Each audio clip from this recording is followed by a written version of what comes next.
Ladies and gentlepawns, welcome back to another video. This one is interesting. I've been playing a lot of 10-minute chess. As you can see on my profile, I've been doing pretty well. I've been using the chessboard. I've been regaining a lot of experience with the board. And as I prepare to go into an over-the-board chess tournament in the next couple of weeks, I'm going to experience some interesting people. And what are those interesting people, you may ask? Well, I bumped into a cheater. Now, this game was actually very, very fun and very, very interesting because at first I didn't know he was a cheater. In fact, I thought, oh, he's probably a new strong player. When I checked his profile, it said 22 days old, and he had like a 60% win rate, which for me is like, okay, that looks pretty normal. I don't have a 60% win rate, but I do have like a 48, so I'll let it slide. And I was like, I'm not super sus into him. But where do I even start? I mean, this game was fun. Let's just get into it. We get e4, and for me, I've been playing the caro-kann. I love different variations. I'm getting really good at all the variations from Bronstein-Larsen to the two knights attack to just the exchange version and everything in between. And I've been playing super solidly with the caro-kann. I think I've been doing pretty well with the caro-kann as of recent. And I was actually on a roll in these games. I think I had I'd gotten like 3 wins and 2 draws. And those 2 draws were like high accuracy. So I was doing very well and very solid. D4, D5, and we get the advanced variation of the caro-kann. And so for me, I've been practicing bishop to C5, and also I've been practicing C5. Sorry, not bishop to C5, bishop to F5, and C5. So I play C5, and I like C5 because you immediately ask your opponent to take and develop normally, and he plays the most optimal and most explosive line, which is F4. And the funny thing about F4 is, if you don't know much about the opening, you really cannot develop your bishop right off the bat. It's basically a bishop trap.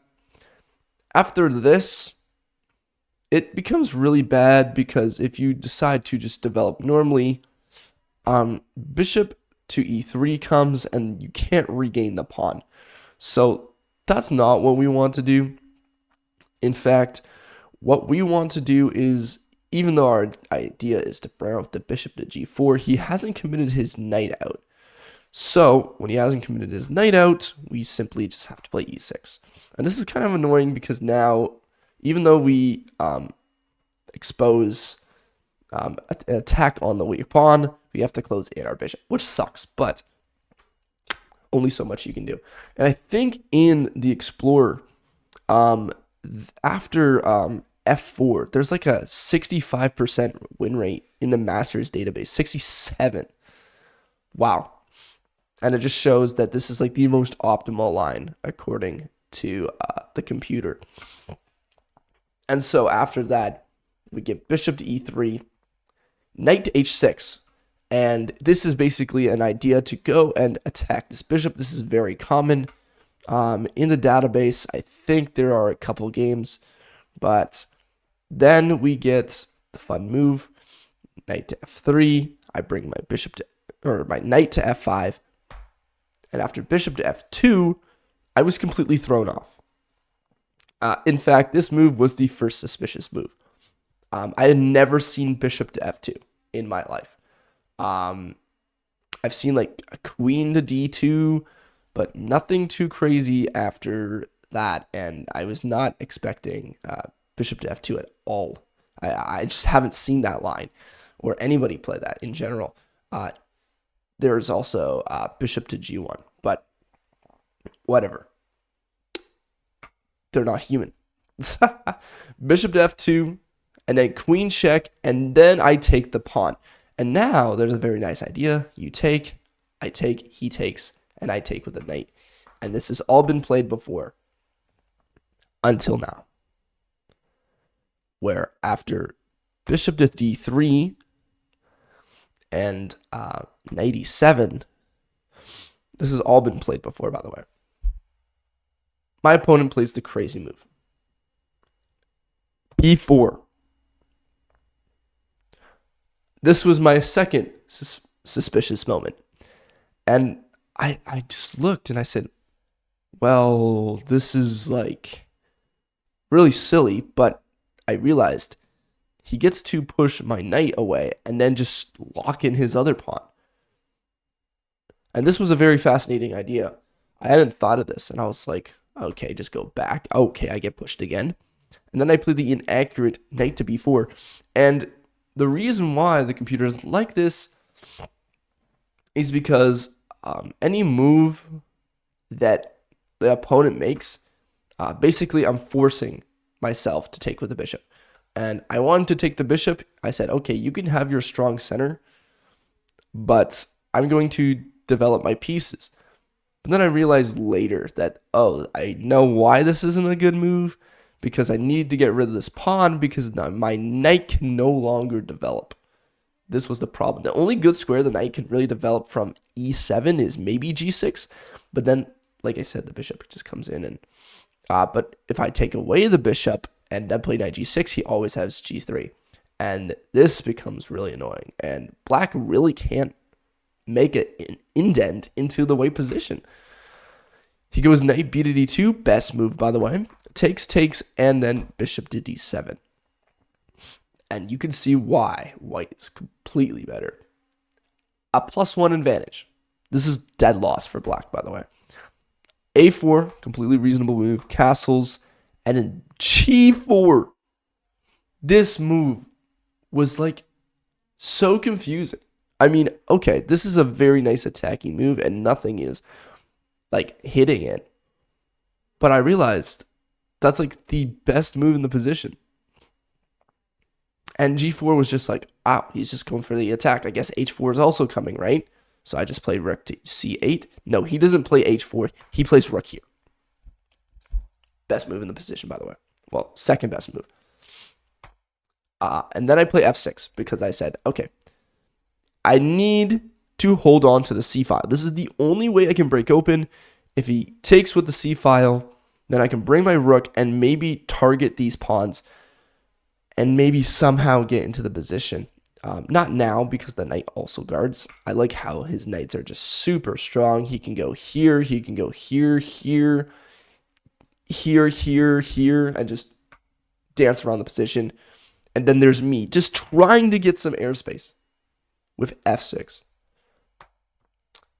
Then we get king to e2. Or, sorry, king to e3. And this is the third suspicious move. I was looking at positions and I was like, okay, wow. I'm trying to open up. I want to, expose the file.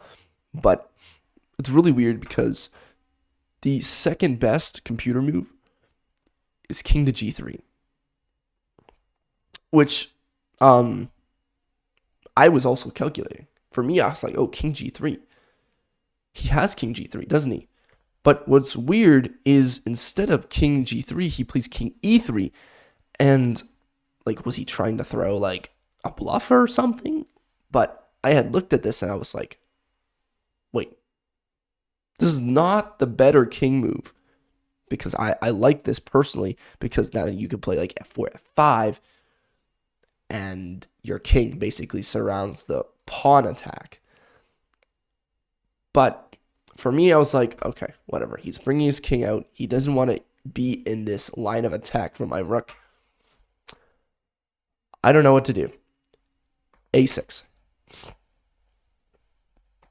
We get knight to d4. And this position is held for white. And there are officially no, legitimate moves that look really great in this position. Because the only move that black needs to find in order to stay in the game is g5, which looks super unnatural because after takes and takes and takes, like, this is nothing. Like, maybe here, but then everything starts to fall apart.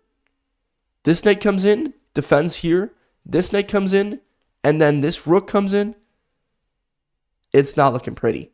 Like, g5 did not look like a move to me. And the reason why is I have to do the exact variation I have to do after computer says e takes f6. I have to check, and then here, and then knight g here. And then there's a crazy move, king g5. Like, what? How? How am I supposed to find this? And this is the only variation of the move order that wins. And holds on for black. And so I was like, oh my goodness, there's nothing I could do. My bishop can't do anything. My knight can't do anything. My rooks are still trying to save itself. Maybe h6, but then after h6, he still brings his pieces in, and it's not looking pretty. It's not looking pretty. So I take and open up the structure. And oh my goodness, like, I had to play g5. I can't let his pawn get through. He goes here, I go h6. He takes, and then he plays h4. And I'm like, uh-oh. Like, what am I supposed to do? But I fight for the position. I play takes, and then king to g7. He plays here. I go rook h6 because, like, that's the only move to hold on to that one pawn. Takes. We get check. And then I go king h7. And I could have just gone rook g6. But I was like, okay, I want to keep my king away from these knights coming in. But I played the wrong move. And I go here. And after check, he wins my pawn. What do? Well, I play the only move that somewhat survives for black. That's king to g8. Now, this is where the fun begins. Your boy is completely lost. At 2.2. He's down a pawn. There's nothing he can do. All of his pieces are scattered. White's knights are just absolutely dominant. He has a rook staring at my king. But white has to find one of two moves. And the only two moves that keep the advantage for the white position are rook g1 and rook g2. Those are the only moves. But I didn't know this. I'm completely lost. I'm just trying to hold on. And I thought, oh, maybe he has checks or something, or, you know, all those different things. But in this position, my opponent doesn't play rook g1 or rook g2. My opponent blunders a fork. Like, what?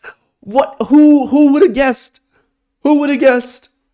And he mouse slips his way to g2 or to g1. I don't know. We'll never know. And he loses the game to a fork. He tries to promote.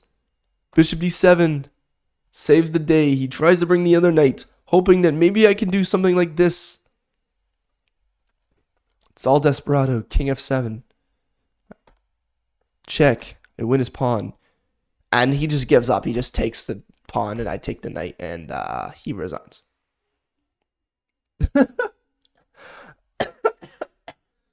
Oh my gosh.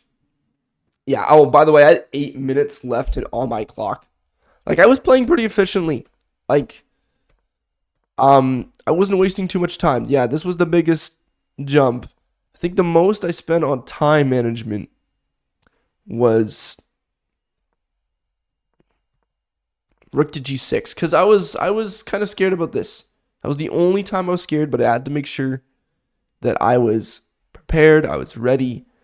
But yeah, this guy also lost on time, by the way. And he was starting to lose on time because he spent a lot of time on the best moves. Knight f3, queen d2, he spent a lot of time. That's also the best move. He spent a lot of time on b4, 54 seconds. He spent 2 minutes on knight to d4, which is the best move as well. He spent a minute and 36 seconds on king e3. I don't know what he was trying to do. Maybe he's trying to bluff. He spent a minute and 42 seconds taking with the rook, which is also the best move, or second best move. And then rook g3. I mean, you can clearly see he spent a lot of time trying to think of going here and here, but blundered the piece in one move. And this was legendary. I spent 8 seconds to find this. I was like, you're kidding, right? And yeah, and not even 3 hours later, chess.com would close his account and would make him a spectacle for all of humanity. And yeah, it was funny. After I was analyzing the game, I was like, why would he blunder a fork? But then I realized rook g1 and rook g2 are the only moves. And that confirmed my suspicions. He was on his way to play one of the two best moves that holds the game and fumbles. And I just love it when the cheaters get exposed, because they were on their way to the best move but played the absolute worst move in the position. And yeah, it was something else. It was something else. And nothing's more fascinating than beating a cheater. Now, I have beaten cheaters on live stream. I beat this cheater, well, technically beat because chess.com closed his account just when we were playing the game.